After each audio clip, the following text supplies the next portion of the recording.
Glory be to God. Welcome to the Church of the Living Water, and I am Pastor Dan Isaac.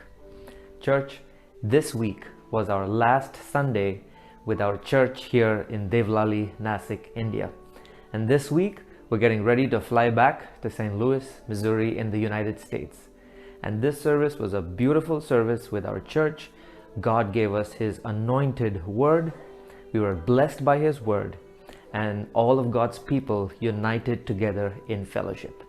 So get ready to be blessed by the sermon tonight. Glory be to God. सारी महिमा परमेश्वर की हो। Glory be to God. सारी महिमा परमेश्वर की हो। Somebody asked me last week, what is the secret of your energy?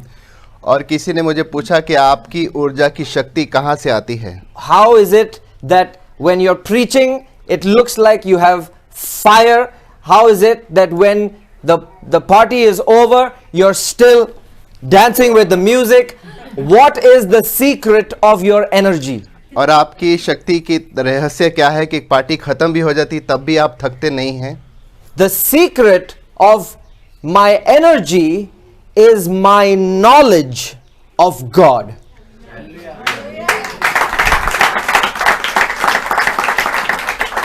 और मेरी शक्ति का रहस्य यही है जो परमेश्वर ने दान और ज्ञान मुझे दिया है वही है। And what I mean is, I'm not telling you anything about myself. और मैं ये कहने की कोशिश नहीं कर रहा हूँ कि मैं अपनी बढ़ाई कर रहा हूँ या अपने बारे में बात कर रहा हूँ। I'm telling you that I have energy because I know how great He is. और मैं आपको इसलिए ये कह रहा हूँ क्योंकि मैं जानता हूँ कि वो परमेश्वर कितना महान है। Because I know how great He is, that energy extends to me. क्योंकि मैं जानता हूँ कि वो परमेश्वर कितना महान है और वही उसी की शक्ति उसी की ऊर्जा मेरी तरफ भी आती है। Because I know how almighty He is, I know that I have a reason to live this life. क्योंकि मैं जानता हूँ कि वो कितना सर्वशक्तिमान है, यही कारण है जिस तरीके से मैं अपनी जिंदगी को जीता हूँ। Today Satan has lied to the world, and that's the reason why the world is unhappy. They are distressed, they are depressed, they are upset, they are offended. The world is unhappy. The world is an unhappy place because they don't know about God. और दुनिया आज खुश नहीं है, तनाव में क्यों है, मानसिक तनाव में क्यों है? क्योंकि शैतान ने उनको झूठ बोला है और उस झूठ के कारण उनको पता नहीं है कि सर्वशक्तिमान परमेश्वर कौन है, इसलिए वो अपनी जिंदगी से नाखुश हैं। And so I'm going to ask all of you today, तो इसलिए मैं आप सबसे आज पूछने वाला हूँ, if you today can absorb anything from this message, कि अगर आप आज के संदेश से अगर कुछ भी चीज अपने दिल में ठान लेते हैं, if there's something that you can take from this message today, अगर इस संदेश से आप कुछ भी अगर अपने साथ ले जा सकते हैं, take the knowledge about who is your God. और ये ज्ञान साथ में लेकर जाएं कि आपका परमेश्वर असली में कौन है, Know who He is. और जानिए कि वो कौन है। And that same energy will extend to you. और वही ताकत परमेश्वर की आप पर भी आएगी, So that wherever you are, ताकि जब आप कहीं भी हों, wherever you are, आप कहीं पर भी हों, people will ask you the same question. लोग भी आपसे वही सवाल करेंगे, Wilson, what is the secret of your energy? कि भाई विल्सन, आपकी ये जो इतनी ज्यादा ऊर्जा है कहाँ से आती है? Praveen, what is the secret of your energy? भाई प्रवीण, आपका ये रहस्य क्या है इतनी शक्ति का? Preeti, what is the secret of your energy? बहन प्रीति, आपकी इस ऊर्जा की रहस्य क्या है? Mr. Jacob, what is the secret of your energy? भाई जेकब, आपकी शक्ति की रहस्य क्या है? John, what is the secret of your energy? John, आपकी ऊर्जा क्या रहस्य क्या The है? secret of your energy, you will tell people, is because I know God. और आपका रहस्य आप लोगों से ये कहेंगे क्योंकि मैं परमेश्वर को जानता हूँ इसलिए मेरे में इतनी शक्ति है। Alright, so, are you ready? Are you focused? क्या आप तैयार हैं? क्या Are you all here with me? क्या आप हमारे साथ हैं? I seriously say, you must know this today. और मैं सच सच कहता हूँ, गंभीरता से कहता हूँ, आपको ये जानना है। We live in a world that is limited. हम एक ऐसे दुनिया में रहते हैं जो कि सीमित है। We live in a world where there is a beginning and there is a end. हम एक ऐसी दुनिया में रहते हैं जिसकी एक शुरुआत है और एक अंत है. Birth, life, death. और जन्म, जिंदगी और मौत. Whether you like it or not, you are part of it. चाहे आप इसे पसंद करें ना करें, लेकिन आपको इसमें से जाना ही है. Everything that you do, जो कुछ भी आप करते हैं, it begins उसकी शुरुआत होती है and then it ends, correct? और फिर उसका अंत भी होता है. Don't you remember the time when you're really enjoying, क्या आपको वो समय याद नहीं आता जब आप बहुत ही खुश हैं, when you're really happy, जब आप बहुत ही ज्यादा खुशी मना रहे हैं, and what do you say? और आप क्या कहते हैं? I wish this can go on forever. और काश ये हमेशा के लिए ऐसी ही खुशी चलती रहे. Why do you say that? आप ऐसा क्यों कहते हैं? Because you know it is going to, क्योंकि आप जानते हैं कि इसका अंत होने वाला है. everything that we have जो कुछ भी हमारे पास है, begins उसकी शुरुआत होती है but ends. लेकिन खत्म भी होता है. The moment we reach the age of 40, जब हम 40 साल की उम्र तक पहुंचते हैं, our doctor visits begin. हम डॉक्टर के पास जाना शुरू कर देते हैं. Because we know क्योंकि हम जानते हैं in a few years, कि थोड़े सालों में, we start going towards the. क्योंकि हम अंत की तरफ जा रहे हैं. Rochelle had a beautiful way of explaining life when she was littler. और छोटी रोशेल जब इससे भी ज्यादा छोटी थी, तो उसका एक जिंदगी को समझाने का तरीका बहुत ही खूबसूरत था. She used to ask me a question. वो एक सवाल करती थी पास She used to pass say, Dad, when do people die? और वो पूछती थी कि पिताजी लोग कब मरते हैं. So I used to say, some die at 60, some at 70, some at 80. और मैं कहता था कुछ लोग 60 पे मरते हैं, कुछ लोग 70 पे मरते हैं, कुछ लोग It was you? 80 पे मरते हैं. Okay, I'm sorry. माफ कीजिएगा, ये रेलिन का सवाल था. It was not Rochelle, it was Raylan. माफ कीजिएगा, रेलिन ने ऐसे सवाल किए. She would ask me, when do people die? और वो पूछती थी कि लोग कब मरते हैं. 60, 70, 80, 90. 60, 70, 80 या 90 की उम्र में. So she remembered that. तो उसे ध्यान में रहता था. And then she would ask my father when he was alive, और पासवान के पिताजी पासवान सोलोमन आइजक से वो सवाल करती थी Grandpa, how old are you? कि दादाजी आप कितने, आपकी उम्र क्या है. So example, if he would say 60, अगर उदाहरण के तौर पर अगर वो कहें 60, she would say 60, 70, 80, 90, then you'll die. और वो उदाहरण के तौर पे कहती थी 60 साल, 70 साल, 80 साल और फिर आप मर जाओगे. She would ask me, how old are you, Dad? और वो मुझे पूछती थी पिताजी आपकी उम्र क्या है. If I would say 40 5 years ago, अगर मैं 40 कहूँ 5 साल पहले, she would say 50, 60, 70, 80, 90, then you'll die. फिर वो कहती थी 50, 60, 70, 80, 90 फिर आप मर जाओगे. She actually got it right. और एक्चुअली उसने सही कहा. We have a process and then it ends. और एक सफर से हम गुजरते हैं और फिर उसका अंत होता है. The book of Deuteronomy chapter 33 and verse 27 says, और व्यवस्था विवरण की किताब 33वां अध्याय 27वां वचन कहता है that our God is a eternal God. कि हमारा परमेश्वर अनंत काल का परमेश्वर है. He is eternal. और वो अनंत काल का परमेश्वर है. Did you hear that? Yes. Our God is eternal. हमारा परमेश्वर अनंत काल का परमेश्वर है. And that verse says that this eternal God is our dwelling place. और वही वचन कहता है ये जो अनंत काल का परमेश्वर है ये हमारा गृह स्थान है, रहने की जगह है.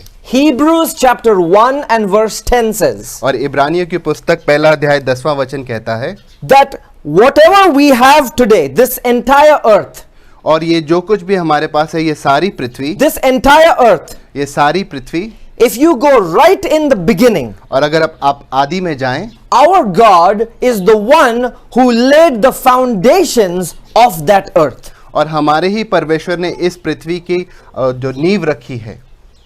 And the heavens that we see, और जो स्वर्ग को हम देखते हैं, the skies, the beautiful galaxies, और खूबसूरत सितारे और जो स्वर्ग को हम देखते हैं, they are the work of his hands. और ये परमेश्वर की ही कारीगरी है. The book of Job chapter 36 and verse 26 says और अय्यूब की पुस्तक 36वां अध्याय 26वां वचन कहता है that it is impossible to measure the age of our God. और वो कहता है कि परमेश्वर की वर्ष की गिनती करना नामुमकिन है। In English, that word means infinite. और अंग्रेजी में जिसे इनफाइनाइट कहते हैं और हिंदी में अगर उसे अनुवाद करें जिसको माप नहीं सकते, Means you cannot say what is his age. और हम कह नहीं सकते कि गिनती नहीं कर सकते कि उसकी उम्र क्या है। The book of Revelation chapter 23 and verse 13 says, और प्रकाशित वाक्य की पुस्तक 22वां अध्याय 13वां वचन कहता है, I am the Alpha and the Omega. और मैं अल्फा और ओमेगा हूँ, I am the beginning and the end. और पहले भी मैं था और बाद में भी मैं ही हूँगा, I am the first and I am the last. और पहला भी मैं, पिछला भी मैं, आदि भी मैं और अंत भी मैं। Now listen to this. और ध्यान से सुनिए, Are you all here?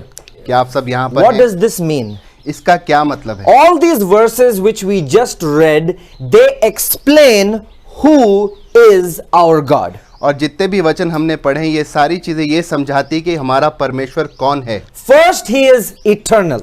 पहली बात कि वो अनंत काल का है, सनातन है, Second, he is everlasting. और दूसरा है वो सदा के लिए, हमेशा के लिए रहता है, Third, he is infinite. और तीसरा जिसको मापा नहीं जा सकता वो परमेश्वर है। You remember if somebody is ever asking you something, the two things they ask of you, Naam, Umar. और याद है अगर आपसे कोई सवाल करते हैं, खासकर अफसरों में जब आपको कोई सवाल करते हैं, अपना नाम और उम्र, That's the standard way that you know somebody. Naam, Umar. और ये साधारण सा तरीका है किसी को जानने का, उसे नाम और उसकी उम्र पूछें। Moses tried to do that with God. और मूसा ने भी ये कोशिश की थी परमेश्वर के साथ। Naam. And he said, I am that I am. I am. Not I was, not I will be, not I may be, but I am. Always I am. और परमेश्वर ने यह जवाब दिया, मैं जो हूँ सो, ऐसा नहीं कि मैं होने वाला हूँ या हो सकता है मैं हूँ, लेकिन मैं जो हूँ सो हूँ। And Job explained about God being infinite by saying his age is unsearchable. और अय्यूब ने परमेश्वर को समझाने की कोशिश की कि उसकी उम्र की गिनती नहीं की जा सकती। Now here's the important thing. Are you ready, church? और ये सबसे गंभीर बात, Have we established the ground rules of who's God? क्या आज जो हम संदेश समझ रहे हैं ये उसकी नींव रखती कि परमेश्वर कौन है, क्या हम समझ पा रहे हैं? So what it means is we are living in a dimension that is limited. और हम एक ऐसे आयाम में रह रहे हैं जो कि सीमित है। Are you with me? क्या आप हमारे साथ Are you हैं? getting me? We are living in a dimension that is limited. हम एक ऐसे आयाम में रहते हैं जो कि सीमित है, But God exists in a dimension that is unlimited. लेकिन परमेश्वर एक ऐसे आयाम में रहता है जिसकी कोई सीमा नहीं है। We on this earth live in a limited dimension. हम इस पृथ्वी पर एक सीमित आयाम में रहते हैं। God lives in another dimension, heaven, which is his throne, not the heaven that is the sky. The heaven where God lives, that dimension in the supernatural is a unlimited dimension. परमेश्वर जो है स्वर्ग में रहता है, ये जो आकाश हम देखते हैं वो नहीं, लेकिन उसके ऊपर स्वर्ग में रहता है जिसकी कोई सीमा नहीं है। And that dimension has no end. और उस आयाम का कोई अंत नहीं है। Can you give the glory to God? सारी महिमा परमेश्वर को You दें। got to, I'm telling you, if you get this right, if you don't get it, you will just not get it. But you need to get this because this will determine your relationship with life today. और मैं सच कहता हूं कि आपको ये चीज को समझना है। अगर आप ये चीज नहीं समझ पाए और अगर आप समझ पाए तो आप अपने परमेश्वर को समझ पाएंगे। Are you listening to me? क्या आप सुन रहे हैं? The realm that God lives in, the dimension that God lives in is something called the is. और जिस आयाम में परमेश्वर रहता है वो मतलब वर्तमान है।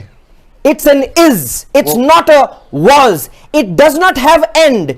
It cannot begin or start. It's there. God's existence, it's there. It's something we cannot understand. It's something we cannot understand because we have a beginning and an end. He lives in a dimension where nothing ends. और हमारा परमेश्वर जो है वो एक ऐसे आयाम में रहता है जिसका कोई आदि और जिसका कोई अंत नहीं है. वो वर्तमान है और वो वर्तमान में ही रहता है. That's why I have this energy, is because whenever I look at a problem, whenever I look at a sickness, whenever I think about something that's going to bring sadness, whenever I look at something that's going to bring tragedy or devastation to my life, I think about my God and I say, He has no beginning. He has no end. He is everlasting. He is eternal. He is infinite. And He is my God. And He is my God. और इसलिए जब मैं सोचता हूँ और आप लोग सोचते हैं कि मेरे पास इतनी ताकत कहाँ से, इतनी ऊर्जा कहाँ से, ये ताकत वहीं से आती है कि जब कोई मेरी ज़िंदगी में कोई तकलीफ़ आती है, जब कोई दुख का क्षण आता है या तनाव आता है, तो मैं यही सोचता हूँ कि परमेश्वर जो मेरा अनंत काल का परमेश्वर है, जो इतना विशाल है, इतना बड़ा है, जो सदा के लिए है और जिसको मापा नहीं जा सकता, वो मेरा परमेश्वर है. The Hebrew word for this attribute of God is netzach. Netzach. Say it. Netzach. Not net sucks like my net sucks. My internet sucks. Not net sucks. Net suck. Suck. Say suck. Like tuck. Suck. Somebody say net suck. Yeah, net suck. Netzach, netzach, netzach in Hebrew means eternal. So when you pray, you can say, You are my God, you are my netzach. And God will say, Oh, Hebrew sikliya. It's Hebrew. It's a Hebrew word that defines my God. और हमारे परमेश्वर को दर्शाता है, उसके बारे में जो बताता है. एक इब्रानी शब्द है नेत्ज़ाक, जो आपने अभी समझ लिया है. आप अपनी प्रार्थना में भी ये शब्द को इस्तेमाल कर सकते हो. परमेश्वर आपकी तरफ देखेगा कि आप इब्रानी भाषा में उसके साथ प्रार्थना कर रहे हैं. Now that's all good, right? वो सब सही है. It's all good. ये सब सही है. It's very good. बहुत अच्छा है. Now let's look at this. Philippians chapter 2 and verse 10. और फिलिपियों की पुस्तक दूसरा अध्याय. We all know this verse. It's a very popular verse. और हम इस वचन को जानते हैं. It tells us that God highly exalted him and gave him a name above every name, that at the name of Jesus every knee shall bow. और ये वचन कहता है फिलिपियों 2:10 कि जो स्वर्ग में है और पृथ्वी पर, जो पृथ्वी के नीचे भी है, वे सब यीशु के नाम पर घुटना टेकेंगे. Are you listening? क्या आप सुन रहे हैं? Are you with me? क्या आप हमारे साथ हैं? So, God who has no name. हमारा परमेश्वर जिसका कोई नाम नहीं है. Because when Moses tried to interview him, what did he say? I am. क्योंकि जब मूसा ने नाम पूछने की कोशिश की, परमेश्वर ने क्या कहा? मैं जो हूं सो हूं. Now, अब God has to send the word, his son, to this earth so that he can save us. Okay? So what's happening? Think about this. Think about this. What's happening? Something really crazy is happening. God now has to step. Are you with me? क्या आप Are हमारे you साथ listening? You हैं? got to understand this.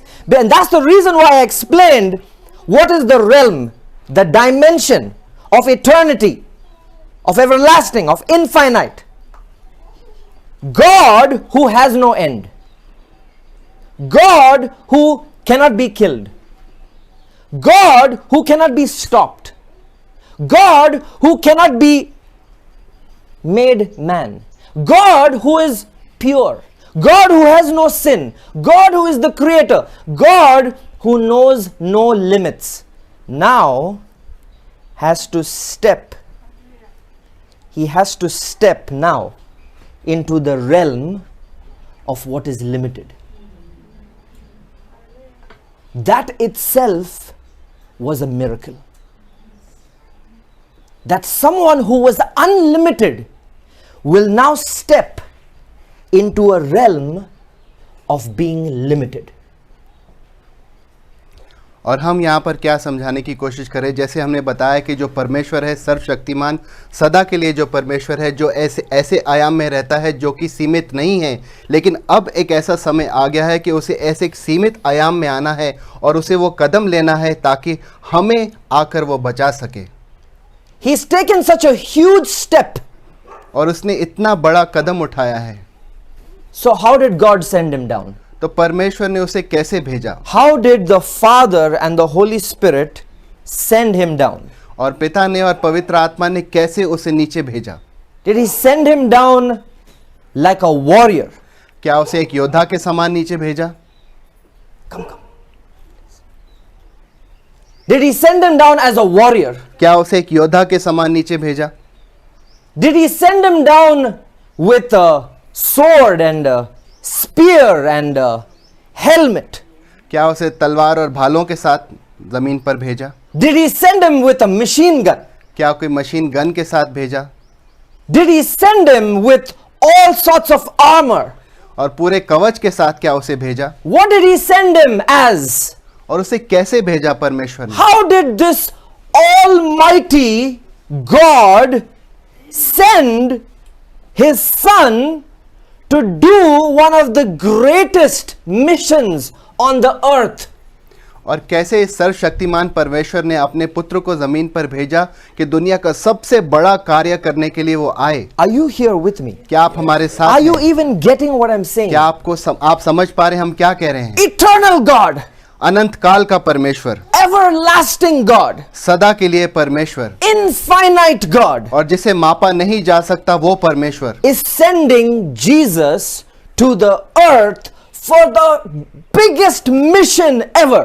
और यीशु को वो जमीन पर भेज रहा है उसकी जिंदगी का या पूरी दुनिया का सबसे बड़ा कार्य के लिए. And how did he send him? और कैसे परमेश्वर ने उसके बेटे को भेजा? How did he send him? कैसे उसे जमीन पर भेजा? How did he send him? कैसे भेजा? That eternal God. और उस अनंत काल के परमेश्वर He को sent him like a baby. और उसे एक बच्चे के समान भेजा इस धरती पर. Listen to me, church. ध्यान से सुनिए कलीसिया. He sent him like a baby. और इसे एक बच्चे के समान भेजा इस धरती पर. A baby is the most defenseless being. और एक बच्चा एक ऐसी चीज है जो अपना बचाव तो कर ही नहीं सकता किसी भी तरीके से. Here's one of the things of a human baby. और ये आपको बता दें जो मनुष्य का जो बच्चा रहता है उसका ये चीज बारे में. Among all the animals, the birds, और पूरे जानवरों में, चिड़ियाओं में, there are some animals, as they are born, they take one or two steps, and then if they see like a tiger, they can run. और ऐसे कुछ जानवर हैं जो कि जैसे ही पैदा होते हैं और अगर उनको सामने कोई शेर वगैरह दिख जाए वो उसी समय चलकर भागते हैं. There are some babies of animals that are born that have some ability to see, to look, to drink milk, to run. They can do it pretty fast. और कुछ जानवरों के बच्चे ऐसे भी हैं जैसे ही वो पैदा होते हैं उनकी आंखें खुल जाती हैं और वो देख सकते हैं और दूध पी सकते हैं और भाग सकते हैं. But the human baby लेकिन जो मनुष्य के बच्चे हैं is the most defenseless. उनको तो बचाव ही नहीं करना आता. As they are born, they just cry. और जैसे ही वो पैदा होते सिर्फ रोते हैं, सिर्फ Just रोते हैं, cry, सिर्फ रोते हैं, cry. रोते हैं Defenseless. और वो अपना बचाव ही नहीं कर सकते. God परमेश्वर chose the most defenseless state of humanity to send his son. और परमेश्वर ने एक ऐसी चीज का चुनाव किया जहां पर अपना बचाव कोई कर ही नहीं सकता, उसमें अपने बच्चे को भेजा. You know why? क्यों? आप जानते हैं क्यों? You know why? आप जानते हैं क्यों? Because he wanted to show the world वो ये दिखाना चाहता था दुनिया को that even in the most defenseless state, कि ऐसी स्थिति में कि वो अपना बचाव नहीं भी कर पाए तो, because this was not a human baby, क्योंकि मनुष्य का असाधारण बच्चा नहीं था, this was the son of the eternal God, क्योंकि वो अनंत काल के परमेश्वर का बेटा था, not the devil, शैतान नहीं, not Herod, ना वो राजा हरद, no soldiers, कोई सैनिक, no disease, कोई बीमारी not the powers of Satan. और शैतान की कोई भी शक्ति, Nobody could touch that baby because this was the son of the eternal God. कोई इस बच्चे को नहीं छू पाया क्योंकि वो अनंत काल के परमेश्वर का बेटा था।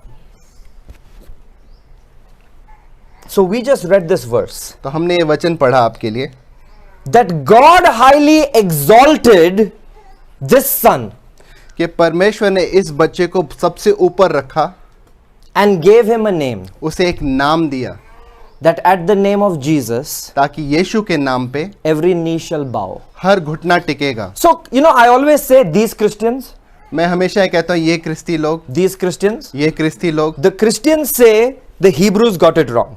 और क्रिस्ती कहते हैं कि इब्रानियों ने गलत बोला, I say the Christians also got it wrong. और मैं कहता हूँ कि क्रिस्ती लोगों ने भी गलत बोला।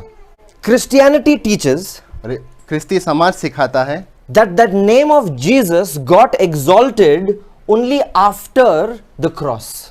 और यीशु का जो नाम है इतना ऊंचा कब हुआ? क्रूस पर जाने के बाद ही। Are you listening to me? क्या आप सुन रहे हैं? Christianity teaches और क्रिस्ती धर्म सिखाता है that the name of Jesus, कि यीशु का नाम, because he obeyed, क्योंकि उसने परमेश्वर की आज्ञा मानी, got exalted. उसका नाम ऊपर आया, Because he surrendered at the cross. क्योंकि उसने क्रूस पर अपनी जान दी, Because he obeyed. क्योंकि उसने कहना माना, Because of what he did, जो उसने किया, that name got the power. इसी की वजह से उसे वो उस नाम को शक्ति मिली। But I have something to tell you. लेकिन मैं आपको कुछ और बताना चाहता हूँ। Our God, हमारा what परमेश्वर, did I tell you in the beginning? मैंने पहले आपको क्या बताया था? He is वो क्या है? eternal. वो सनातन के लिए है, अनंत काल के लिए है। He is eternal. वो अनंत काल के लिए है He is not limited. और वो सीमित नहीं है। He doesn't listen and say, अच्छा अभी ऐसा किया, अभी ये पावर लो.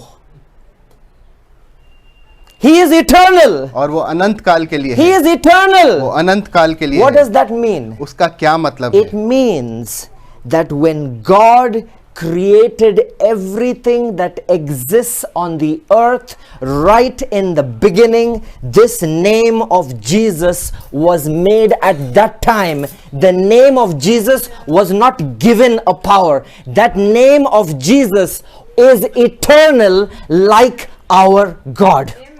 Eternal. और इसका अर्थ क्या है कि ये जो नाम यीशु है, ये कोई ऐसा नाम नहीं कि बाद में परमेश्वर ने इसको ताकत दी, ज़मीन पर आने के बाद वो बच्चे को ताकत दी, लेकिन ये अनंत काल का जो परमेश्वर है, जब उसने सारी सृष्टि की रचना की, उसी समय ये नाम को जब बनाया था, और ये नाम वो अनंत काल का परमेश्वर ही है।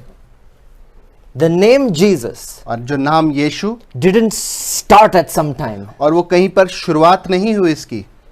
The angel said, you will call him Jesus. और स्वर्गदूत ने कहा, तुम उसे बुलाओगे यीशु के नाम से। But that name is as eternal as our God. और वो जो नाम है यीशु, वो उतना ही अनंत काल से है जैसा हमारा परमेश्वर। And that's why the name of Jesus, everything will bow. Everything of things in heaven and things in the earth. Why? Because that name has been given that power as eternal, as everlasting, and as infinite as our God. Glory be to God. We believe that God has spoken to you, God has anointed you, and we believe that the word from God has empowered you today with his eternal, everlasting, and infinite power. Thank you. We believe God is going to continue to bless you. Receive the power from God and go and use his almighty power in your life. God bless you, and we will see you next time.